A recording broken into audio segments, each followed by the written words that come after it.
It's time for Prove All Things, a Bible discussion program on the Word of God. A panel of preachers will deal with your questions and comments. Prove all things, hold fast that which is good, abstain from all appearance of evil, and the very God of peace sanctify you wholly.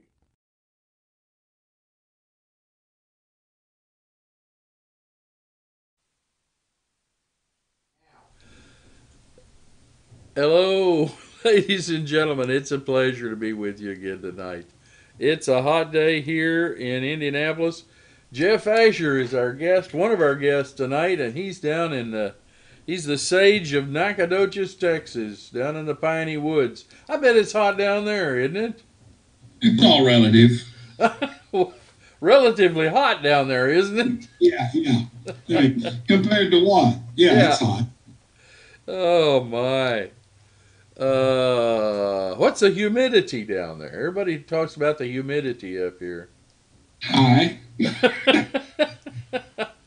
Do you have to learn to swim to walk next door? Yes, my dad used to marvel, says, I don't understand how any place can have 100% humidity and no rain. Well, it's good to be with you tonight. Yes. This is Prove All Things, and we are here for your Bible questions, your Bible comments.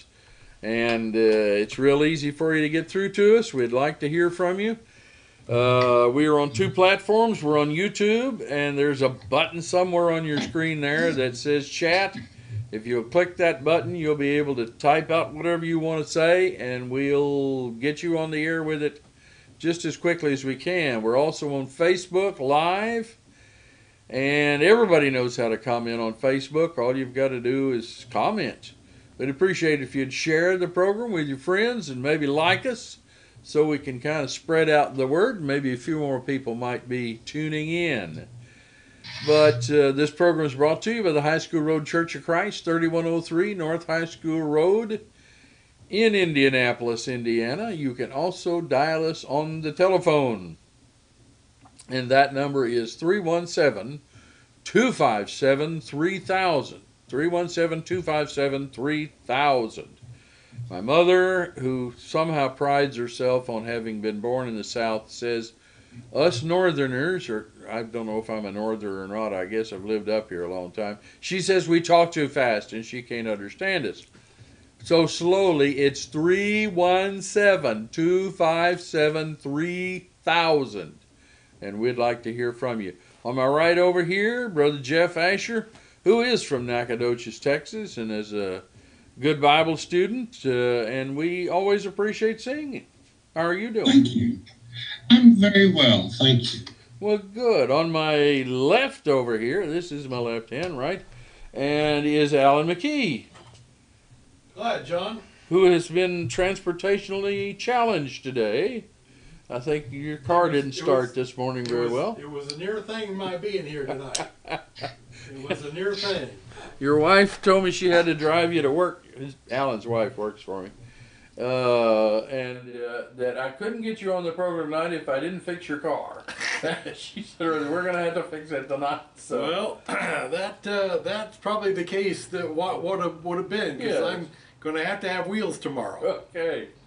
I did encourage someone to go over and make sure that rascal started. So. Well, the fellow who you had lay hands on it has done a fine job. Okay. It fired at a touch tonight when I tested. All right. Well, it was all about getting you here for the program tonight.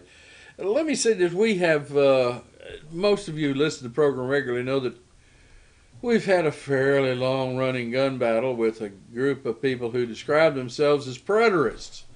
And I don't know, it's been about 3 weeks ago now, we presented a question.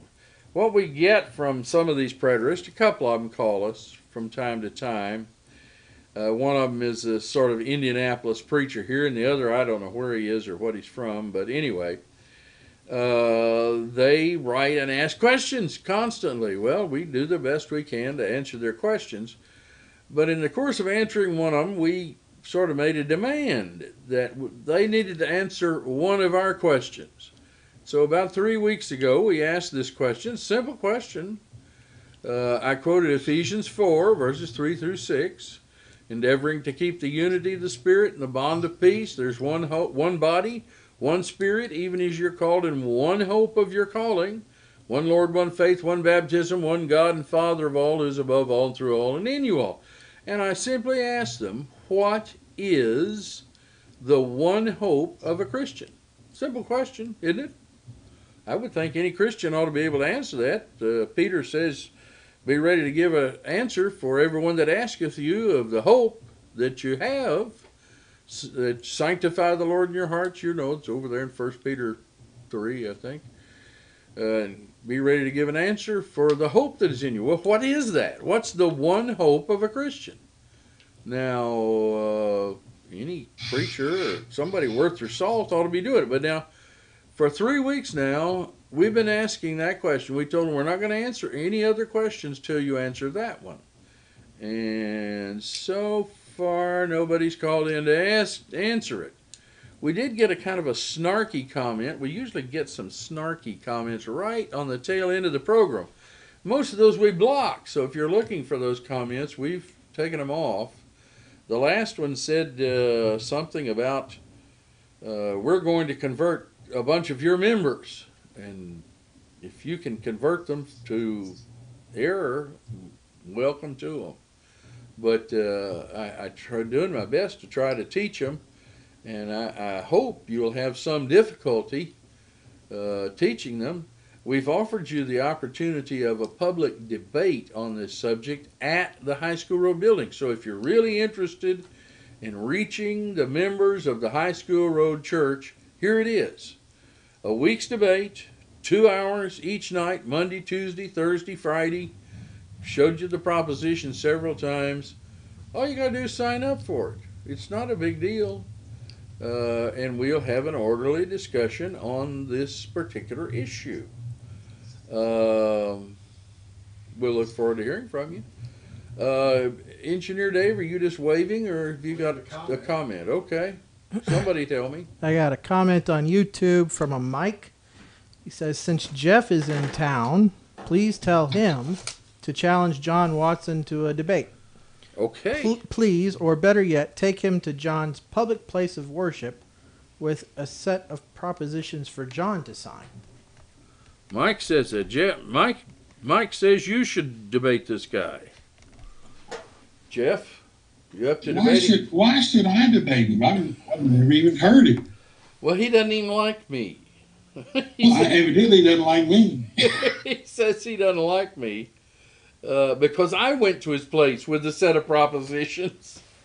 So he wants me to go there with a set of propositions for you? No, for you, I would assume. Well, John, I learned a long time ago you're a big boy. I've had you sitting in the audience when I'm debating with debate propositions in your pocket. So yes. I don't see. I tell you what, if he does debate you, he can be sure I'll be there patting my foot. Ooh, well, that sounds like fun. Yeah, I'll be the nodder. Mike, I'm sure Jeff would do a great job discussing this. So far, this gentleman hadn't wanted to have that extension. Let me say this. I'll just be real honest about it. This is an Indianapolis problem. And Indianapolis preachers need to deal with it. I have no intention of dignifying this fellow with me coming halfway across the country, be over 1,500 miles for me to travel there one way, travel 1,500 miles just in order for him to get me up there and then somehow have an inroad into Texas. We're not having a problem with this down here. If and when we do have a problem with it down here, we'll debate a Texas preacher. Someone from my own backyard who's advocating this doctrine. But he needs to meet the man who's standing right there in front of him, who's got debate propositions in his pocket, who's got a church who's willing to endorse him and house the debate, who himself has twice as much, if not 3 times, the debating experience that I have, and who has at least once publicly stood on the polemic platform and debated this subject. So I defer to the more qualified man. Now let him get up and get himself around someplace where he can sign those propositions, or else I suspect he's just the showboat and hot dog and blowhard that this little remark seems to make. Mr. Watson's quite capable of getting his own debate, and he's had ample opportunity. He doesn't need me in order to have a debate. All right, Mike. I've heard Jeff's right. I have heard him debate. He does a good job, but he says, "Hey, why should you do there?" You know, I had a preterist say, "Hey, come up to Michigan and debate me," and I didn't lose anything in Michigan either. Yeah. Well, it's here in Indianapolis. From the first of this, I went to the building of the preacher you're thinking of, to their building. They were having I think they called it an open forum, and I stood up and challenged the preacher there to debate. Ever since then, they've sort of fussed at me and said I was mean and awful, and I shouldn't ask questions like that, I guess, at an open forum. I said I thought he was a false teacher, and I still say it, and we've taught on it a lot. We discussed it a bunch, to the point where I think most of our audience is sick to death of hearing it from them without their presenting their actual viewpoint. Dave, are you waving again, or just airing yourself out? Well, you get more from Mike, and let me send that. Okay. Mike says, I said Jeff only because Jeff would be viewed as a neutral party. John Welch is a terrific debater. That's likely why John has talked his tail to this point. It is sad and strange that John has challenged the elders, preachers, and congregations to open debate, yet it seems that only... Didn't get it all? It seems that only 2 or 3 have accepted Watson's challenges. Now, I will say this. I know Mark Newton has debated him. That was the first one here in town. It was a one-night debate. And within the... I don't like one-night debates, but within the confines of that debate, Mark Newton, who's one of the elders out at Jamestown, did a terrific job. Brother Ron Daly debated him most recently, 3 months ago, something like that, 2 or 3 months ago. Ron is a preacher over at 40th and Emerson here in town. He did a very good job. It was a 2-night debate. He did a terrific job. If you're going to keep asking questions, if you don't think you've proved your point, here it is. Let's have a more extensive discussion. I've been asking you since before you perhaps knew either one of these other gentlemen. I think he's had another debate with a gentleman from out of town. I didn't, it was a brief one, and I didn't know anything about it and didn't attend it, so I can't tell you one thing or another about it. But there it is. There are some who say that the guy's just trying to drum up an audience and can't produce enough of one himself, but I'll be glad to help you drum up some audience. You'll be at High School Road. Our folks will come as well as they can. We have another comment on a different topic. Okay. On Facebook. Okay. It's from Don. Don says, I was scolded a couple weeks ago for talking about being begotten again to a living hope. They said it was sad that living hope has been realized. Begotten again to a living hope. Did we scold somebody for that? Not us. I think he might mean somebody else. I hope he means somebody else. Oh. And, Well, that may, I don't know who scolded him, but if it was one of these preterists, as I say, they have a lot of trouble with that word hope. And that's a tough question, that if he was asking a preterist, what's the hope?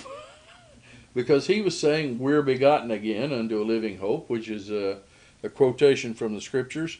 But the preterist, 1:3. yeah, the preterist position argues that that's done, that happened in 70 A.D. and we don't have a living hope anymore. At least I can't get them to say on the air whether we have a living hope or not, or what is the one hope of a Christian. If the one hope was 70 A.D., Christians today have no hope, because that's been realized, right? I have not gotten any of you in on this. I'm checking things out. Okay. I will bring up this from last week, if I may. Okay. We had a question from Kayla about, was the devil created evil? That was part of her question. Where did he come from, and was he created evil?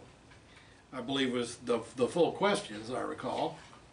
And I did a little looking on that, and I would take our attention to John, the first chapter, and verse 3. All things came into being through him, and without him not even one thing came into being that has come into being.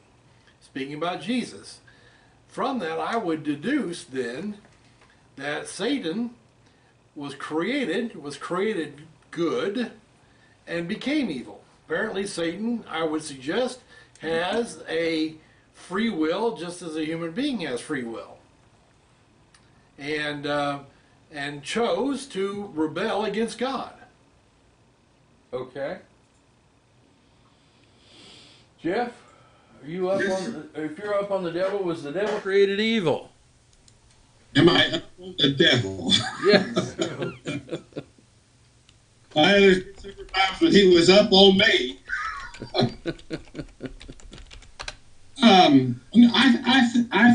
I think Alan is on the right track. You considered Genesis 1, speaking of the creation in chapter 2 as well, that when he finished the creation, God looked and saw that everything was very good. So if angels and other spirit beings, and that would include the devil, are a part of the creation, then they work very good. Now, you and I have talked about this before with regard to whether or not the devil is an angel. I'm not disposed to debate it. The word ain't messenger. The devil has messengers. God has messengers. However, the word angel does seem to be used of a class of spirit being because Michael is called the archangel. So, if the devil could properly be called an angel or a created spirit being, then he would fit within those that are said in 2 Peter to have sinned, the angels that sin and are reserved in chains of darkness. Again, his punishment seems to be unique to himself, and his place of authority is unique. But I would not say that God created anything in the beginning as inherently evil.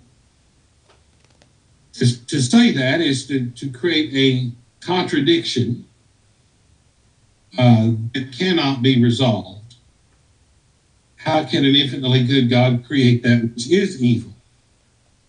But we can resolve any conflicts that arise in our minds with regard to evil being in existence, since God did give us free will. You cannot have a universe that is governed by law that does not include or give to its creation the right of choice. And if there's choice, there must be the ability to choose what's right and to choose what is wrong. Amen. That being the case, then the devil, having free will, was capable of making the choice between right and wrong and chose evil. The one passage that I often cite on this that I think lends itself to that is in 1 Timothy 3. And even John himself at once admitted that this was about the best argument he ever heard. So I know that he's been thinking about it a lot since then. What are we talking, the Apostle John or? No, the 1 Timothy 3 and verse 6, Yes. when Paul says of the qualifications of an elder, that he not be a novice, lest being lifted up with pride, he fall into the condemnation of the devil. Okay. Not that the devil was going to condemn him. The devil never condemned anybody for being a sinner, in that sense. But the condemnation of the devil, or the same condemnation in the devil, seems to be the implication there. So the devil's sin seems to be that of pride. He's said to have been a liar from the beginning. John chapter 8:44, and other passages indicate that. All righty. One of these days we'll sit down and talk about that more, Jeff. Well, that's quite all right. I would enjoy that. Oh, I would too. I'm putting something in front of your face. Excuse me. Sometimes I read some literature every now and then, and one of the poems that I remember from my youth was by William Blake. And it's tiger, tiger, burning bright in the forests of the night, what immortal hand or eye could frame thy fearful symmetry? I'm not going to read the whole poem. You'll be grateful for that. But Blake was dealing with the same question. He really wasn't talking about a tiger. He was talking about the devil. Yes. As to where the devil came from and who created him. Obviously, God created him. It pleased God because he said he saw the creation, it was good. And just exactly what was going on there is, I don't think we know anything about that creation. Everything is, to some extent, conjecture. Yes, sir. Well, this is just a comment from yours truly. You're wait a minute. But did you type this out? No. Did you call on 257-3000? You know, you're saying that that everything was created good, and I think there's some point to that, because it says, you know, when Job's being tempted, God is talking to the devil as if that was sort of his job. Maybe to tempt and to prove who was righteous before God. Okay. Just a comment. Just remember, you're the engineering guy. I know. Shut it. Just press the button. Just press the button. No, I appreciate the thought. We'd be glad to hear from you. You can reach us on Facebook Live. Just sit there and comment, or on YouTube, or you can reach us by phone at 317-257-3000. And maybe you know where the devil came from, or what he was when he was created, and if he was changed at all at some point or another. But anyway, we're looking. I just lost my engineer, Dave. You shouldn't be so hard on him. I know. Well, I think he claimed he had some pressing duty he had to take care of. Have we got anything else coming in there, Alan? I'm not seeing anything. Okay. Is anybody out there listening to the program? We've got a few, yes. We've got a few.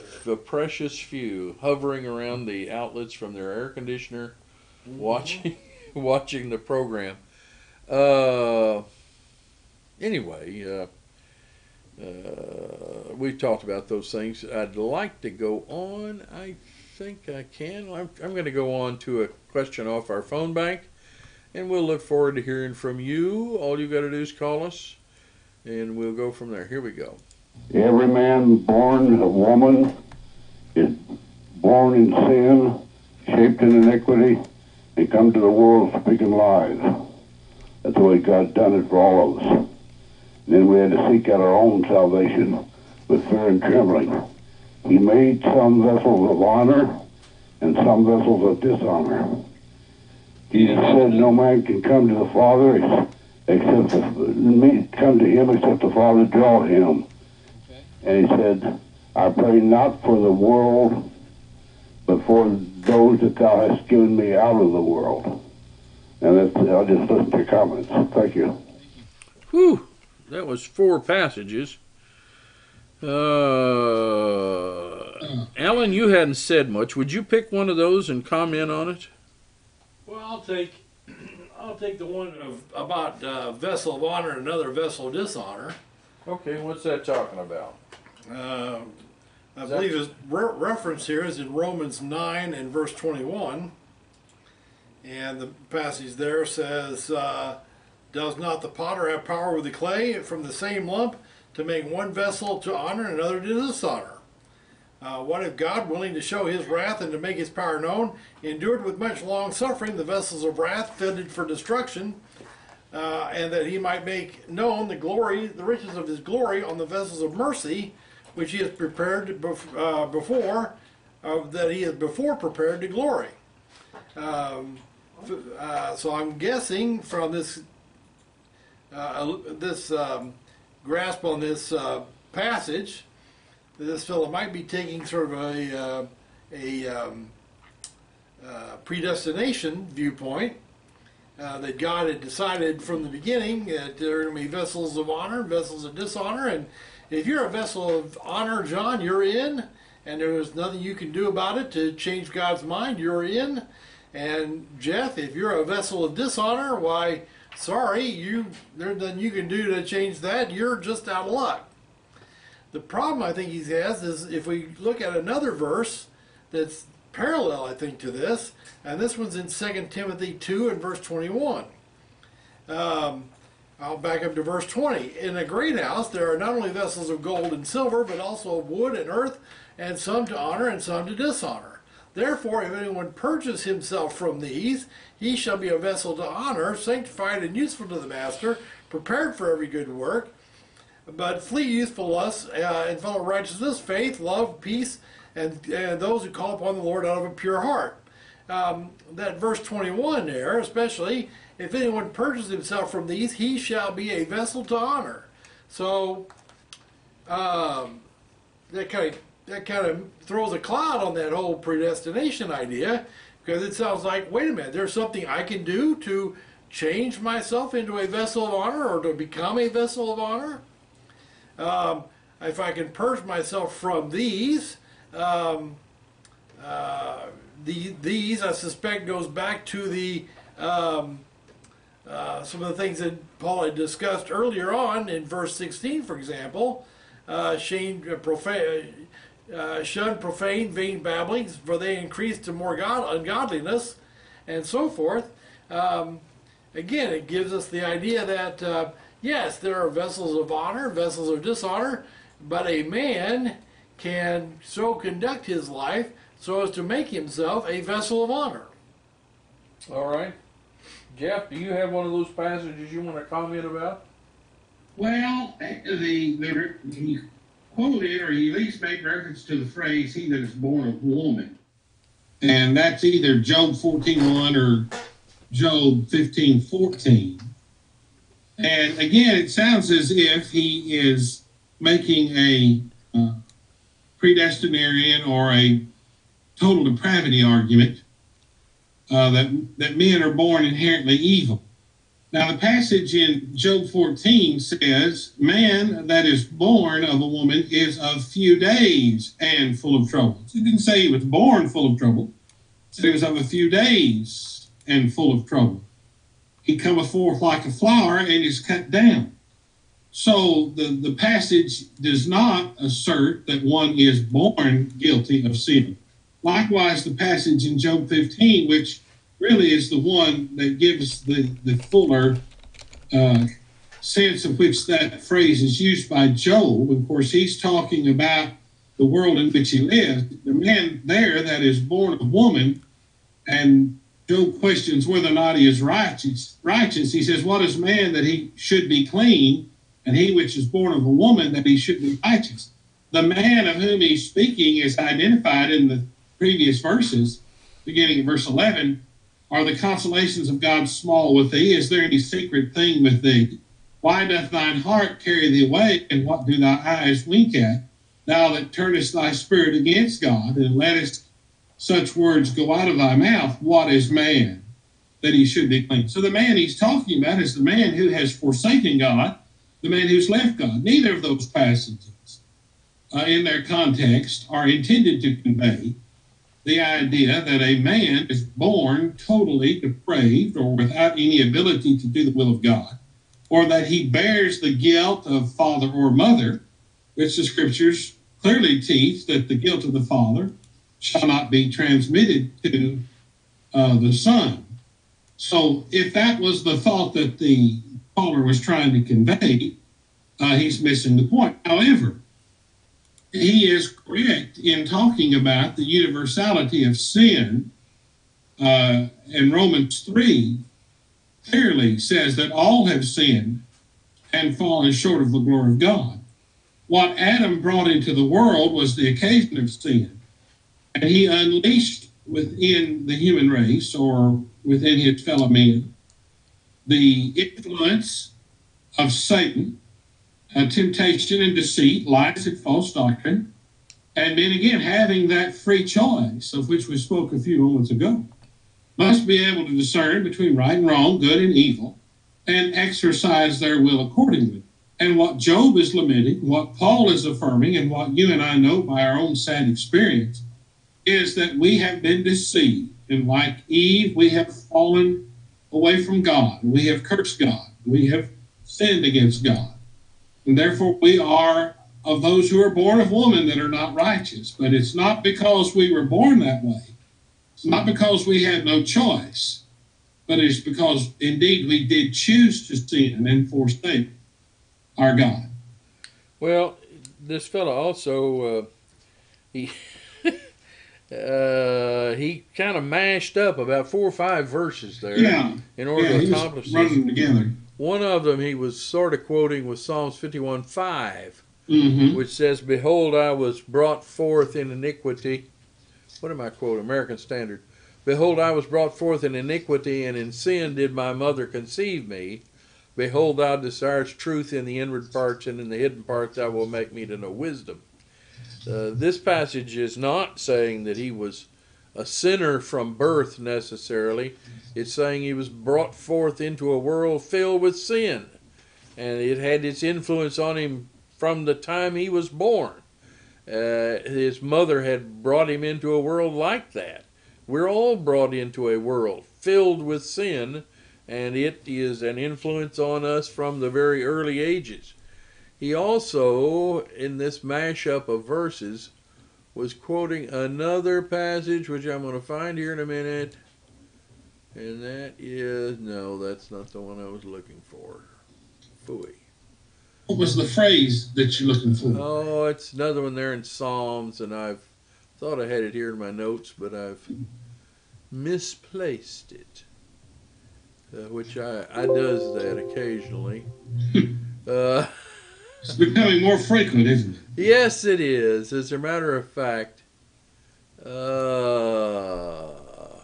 let me think just a minute. Speaking lies. Let me look there. Oh yeah, that's quoted in Romans 3. Yeah. That is, it's I think 95, Psalms 95. Yeah. No, 58:3. The wicked are estranged, this is the King James, the wicked are estranged from the womb. They go astray as soon as they be born, speaking lies. You want to comment on that, one of you guys? No, go ahead, you found it. You all comment on it. All righty. I think it's saying the same thing as the Psalms 51, that we are introduced into a world from the time of our birth that where the sinful influences around us are constant, and as from the very early age, we're encouraged to sin, speaking lies. Same sort of thing. Yeah. The passage says go astray. It doesn't say they were born astray. Yeah, that's right. Same thing as in Romans 7 in verse 10 when the Apostle Paul talks about, I was alive once apart from the law. If Paul was born guilty of Adam's sin, he never was alive. See, they, according to them, we're born dead. Okay, And what do you got? dead. What do you got, Engineer Dave? Won't work. Line 1, we got a call. Somebody finally called on the phone. Hallelujah. Here we go. Line 1, you're on the air. Go ahead. Been giving some thought to how church leaders, be it elders or members or folk, should react to sin in the church if they find that there are illegal offenses that are should be prosecuted. What is the obligation of those people who take those leadership roles to report that to the authorities, or should it just be overlooked? Well, all right. I'm sure Alan McKee here is an expert on that. I appreciate your call. That's a good question. You got any examples of such illegal activity? Are you still there, line 1? Have you not been reading the paper, John? My paper just puts lovely pillows. Yeah, you know, that gentleman by the name of McCarrick, who is a cardinal in the Catholic Church. Ah, him, yeah. Yeah, who has been shielded, it seems, by the leadership of the Roman Catholic Church, but from law prosecution. And the question was raised today in the media, says, well, why in the world does it matter? Why don't they just arrest him and prosecute him? And I think that's a very good question. Then there are a lot of fellows walking around who are admittedly guilty of crimes that are not being prosecuted in the United States today, some of whom are members of Congress and other offices. But the point is this, that as far as the scriptures teach, 1 Timothy 5 says, of the elders that sin, and in the hierarchy or the organizational structure of the Roman Catholic Church, they would say that an elder is one of these bishops or cardinals. The elders that sin rebuke before all, that others may fear, teaching the universal principle that has been recognized not only in religion but in our own foundational documents of government, that those who hold positions of authority are just as much subject or amenable to the law as those who are, we might refer to as ordinary citizens. We're all citizens in this country, so we're all amenable to the law. In the kingdom of heaven, we're all citizens of the kingdom of heaven, and we're all amenable to the law. There's no such thing as a clergy that has special privileges. Most religious hierarchies have, over the centuries, been corrupted and have moved far, far away from the idea of servant leadership. If you're going to be great in the kingdom of heaven, you're going to be the servant of all. And so certainly then the servant of all is subject to the law of God just as much as anyone else is. And those that sin and transgress the law, and as in the case of this terrible crime of assault, and in some instances I believe it's pedophilia, that in the instance of these crimes, there's no service there at all.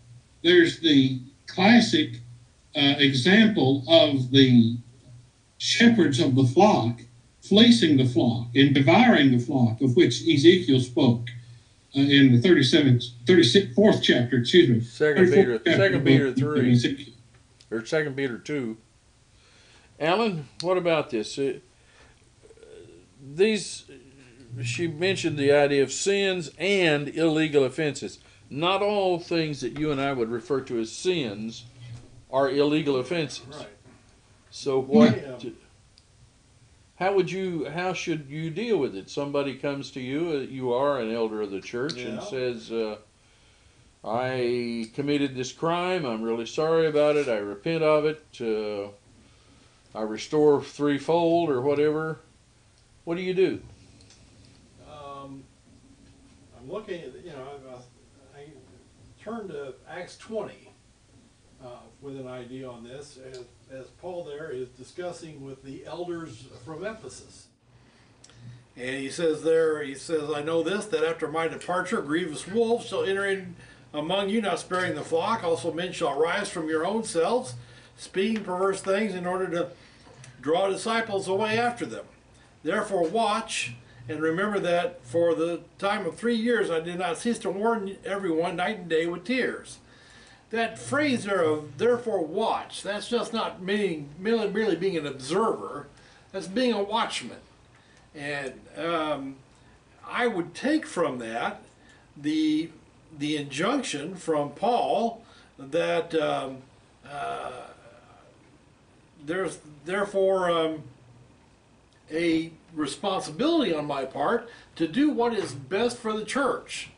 And if that involves going to the authorities over some brother who has committed a crime, then yeah, that becomes part of my responsibility.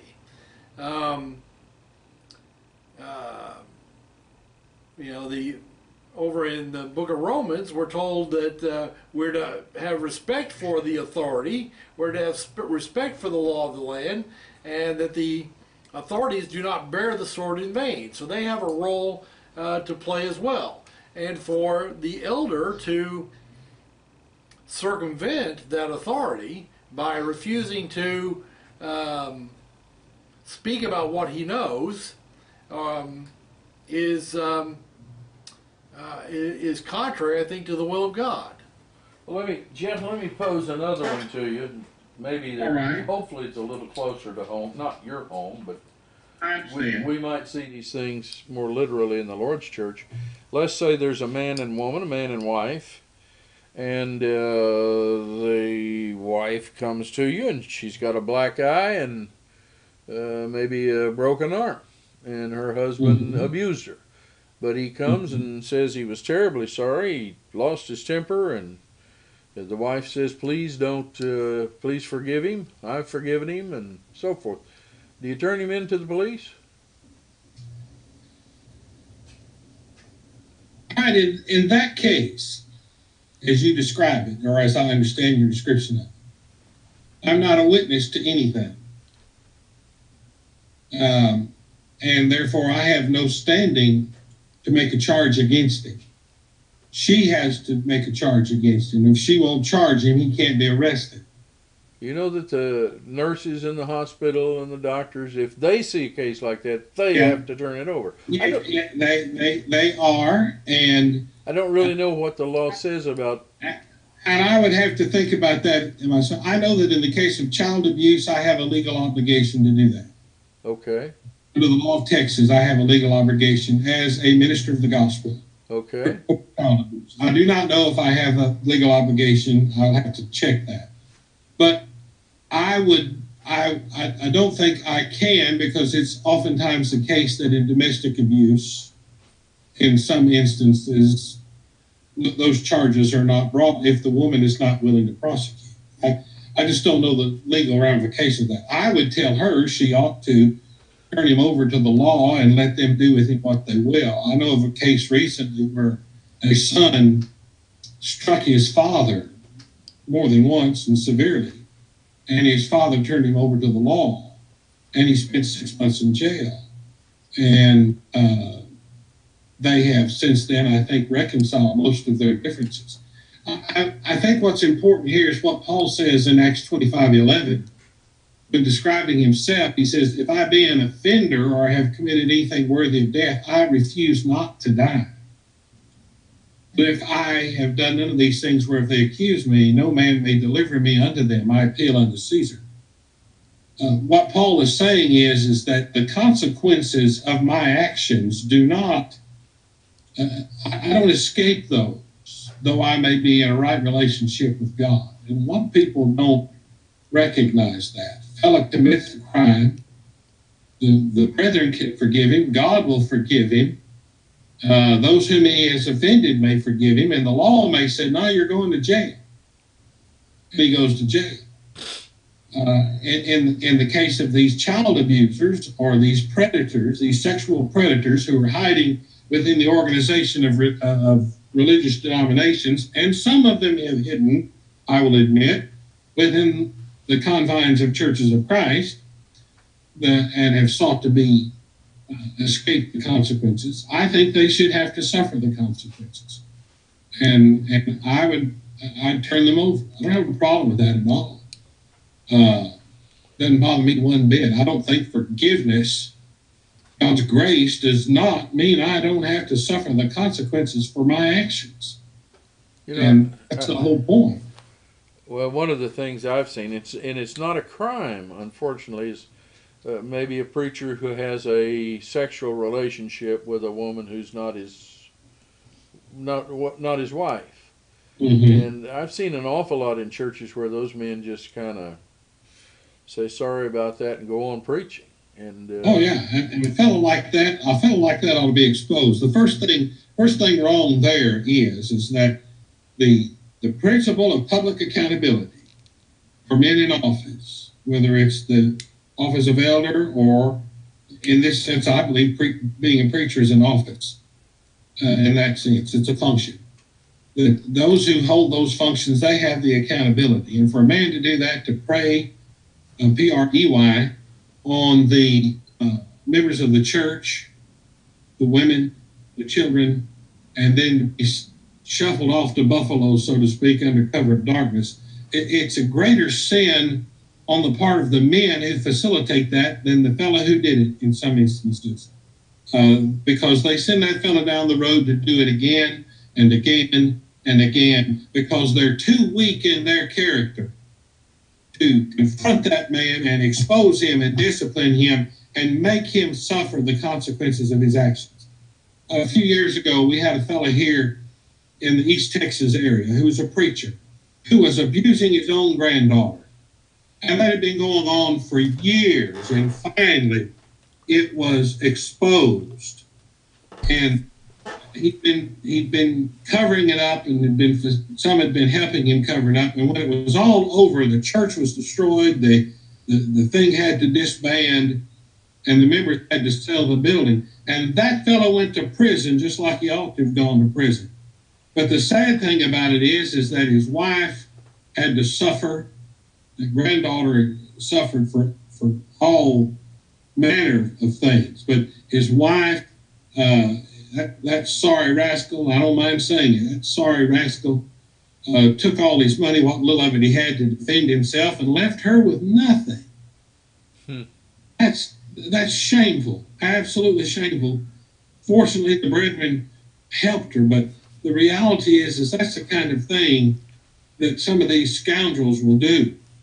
And they need to be exposed, and if it means that we lose everything we have, the buildings and all of it, to get rid of these predators, then that's what needs to be done. And the Catholic Church is going to learn that. They've got a lot of problems, and it's just one of them. But if they do not take this thing and take a hold of it, they're going to find themselves being forced to, I think, because people are tired of it. There's no reason for this to go on any longer, not at all. all righty. We've got a comment. Okay, go ahead, Alan. Sorry. That's all right. We've got a comment from John saying, hello, I was wondering if you could comment on Romans 5:13 and, quote, sin is not imputed where there is no law, close quote, referring to the time between Adam and Moses. What exactly does this verse mean? Thanks in advance. Okay, Romans 5:13. Jeff may have a different opinion than I do. I think I heard him express something the other day. But my opinion of it, my impression of the passage is, for until the law, sin was in the world, but sin is not imputed when there is no law. Nevertheless, death reigned from Adam to Moses, even over them that had not sinned, after the similitude of Adam's transgression, who is the figure of him that was to come. My impression of this, or my notion of this, is that here are people who did not commit the same sin Adam did, but they are still being held guilty of sin. The logic of the passage says if there were no law, they wouldn't be guilty, but they are obviously being held guilty. Death reigned from Adam to Moses, so obviously there was a law during that period of time that they were held guilty of. And Romans earlier in maybe the second chapter has described something of that law that existed before the written law came into being. Now, Jeff, I think you had maybe a better opinion of that or another. Go ahead. Well, I don't know that it's that different. You have two parts of the verse in opposition there. For until the law, sin was in the world. That's an affirmation. I believe he's talking about the law of Moses, not some abstract law. But until the law of Moses, the fact is sin was in the world. So he's taking us all the way back to the beginning and telling us that there's always been a law. It just wasn't the law of Moses. Yeah, I think that's the point. Yeah, and so there was always a law. It just wasn't the law of Moses. Because the reality is there can be no sin if there is no law. And we know there was law because God had said to Adam and Eve, of all the trees of the garden you may freely eat, but of the tree that is in the midst of the garden, the tree of the knowledge of good and evil, in the day that thou eatest thereof thou shalt die. So there was law. See, there was law. Now, verse 14, getting to the other points you were making, death reigned from Adam to Moses, even over those who had not sinned in the likeness of the transgression of Adam, the modern King James says. The idea there is Adam's sin seems to have been a willful sin. The Bible clearly says that Eve was deceived. She was first in the transgression, Paul says in 2 Timothy, isn't it? Yes. And so it was first in the transgression. Yet all of the blame for the entrance of sin into the world is given to Adam, or he has responsibility. I believe there's two reasons for that. One, because he was the head of the house. He was not properly protecting his house. And the second thing is, and this perhaps is the most notable, at least in Romans 5, is that his sin was high-handed and willful. He did not sin through deception. He knew exactly what he was doing. And once his wife had eaten of the tree of the knowledge of good and evil, he joined her in that, willfully wanting to do so. That's the point I believe Paul is making, is that sin is imputed, whether it's willful or it is done ignorantly or by reason of deceit. And most of us are in that boat of Eve. We are deceived. And Paul speaks to that a little bit in chapter 7, when he talks about how sin came into his life. He was deceived. Okay. And by the commandment, he was slain. Sin killed him. All right. So, Alan, you want to comment on that? Sense. I was going to point out, in agreement with Jeff, that there was law, there was commandment, and we know that we can link over in Hebrews the 11th chapter and verse 4, where we've been studying on Wednesday night. It says, by faith Abel offered to God a more excellent sacrifice than Cain, by which he obtained witness that he was righteous, God testifying of his gifts. And he being dead yet speaks. There it is that Cain offered that sacrifice that was better. It was better than Cain. Why? It was because it was by faith. By faith he did it. We know that from the book of Romans, faith comes by hearing, and hearing by the word of God. And so Abel didn't get this idea, just jumped into his head out of nowhere. God must have given him instruction, both him and Cain, instruction on how they were to offer sacrifice. Abel obeyed, Cain didn't, and there was the law of God, there was the command of God. I would perhaps add one more point. Jeff mentioned two things why that was true. He mentioned that Adam was the head of his family and wasn't protecting his family. Secondly, he mentioned he was high-handed. May I add a third point, and that is that there were only two people in existence at the time. And so with Adam's sin, the totality of humanity had sinned and violated God's laws, so that Adam was the concluding domino in that chain, if you will. And therefore, by one man, sin entered into the world. So, anyway, what else have we got there, guys? We got time for one more quickie. Okay, I threw something. Let's see. What?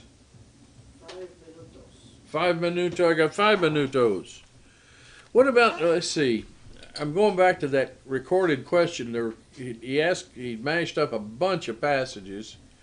He mentioned some vessels to honor and some to dishonor. And I'm going to find that passage real quick, unless one of you guys. That's 2 Corinthians. No, I started to say 2 Corinthians 3, but no, it's 2 Timothy, isn't it? I don't know what I'm looking for. Yeah, just give me a second. Let's see how fast. See if my computer beats yours. Yeah, 2 Timothy 2:20. Yeah. It says, "In a great house there are not only vessels of gold and silver, but also of wood and earth, some to honor and some to dishonor." And again, most of his questions seem to be revolving around the idea of Calvinism, election, that some are elected and some aren't. Is that what this passage is saying?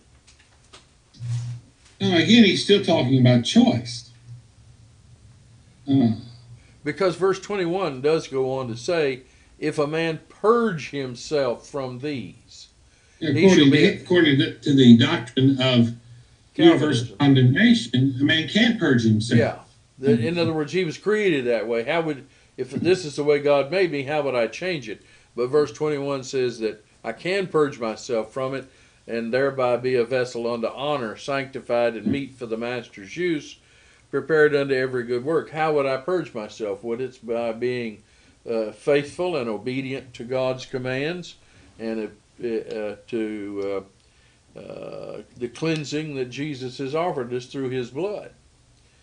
What most people don't recognize on this passage is that he says gold and silver, wood and earth. And under the law of Moses, a gold or a silver vessel could be cleansed.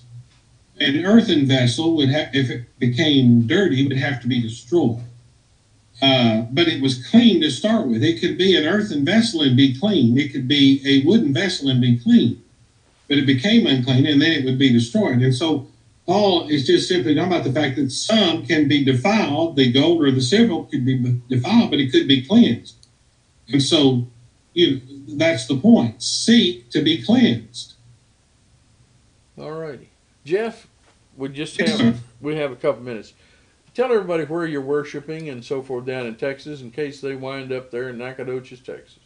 Oh, we'd love to have them. We're in Nacogdoches. The city itself is right on Highway 59, leading to Houston. So it's a perfect place to stop if you're wanting to stop along the way before you get to Houston. Find a place to worship. Our meeting house is on the Stallings Drive Loop, which is around the city, and the church is identified as the Church of Christ on Stallings Drive. We're on the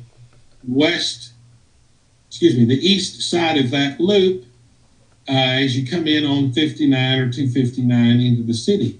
Yeah. And easy to find. We've been worshiping there for almost 2 years now. All righty. Enjoy the relationship we have with the brethren. All righty. 3103 North, what? 1 minute. Oh, 1 minute. This program is brought to you by the High School Road Church of Christ, 3103 North High School Road. We're going to be meeting tomorrow night at 7:30. We're studying in the 12th chapter of Hebrews. And then on the Lord's Day, same place, at 9:30, Alan McKee. Ronnie Milliner usually teaches our Sunday morning class, but Alan McKee's doing it Sunday. What about? My topic is called Here There Be Dragons. What? Here There Be Dragons. Okay. And I will leave it at that and let you figure it out. And you'll need to have a listen. All right, it sounds interesting. 9:30 for that Bible class, 10:30 for worship, and again at 6 in the evening for worship. It's been good to be with us today. You can still reach us. If you'll just put your comments there on that Facebook program, we'll pick them up and we'll deal with them as quickly as we can next week. It's been good to be with you. If the Lord wills, we'll be back with you again next week. Good evening to you.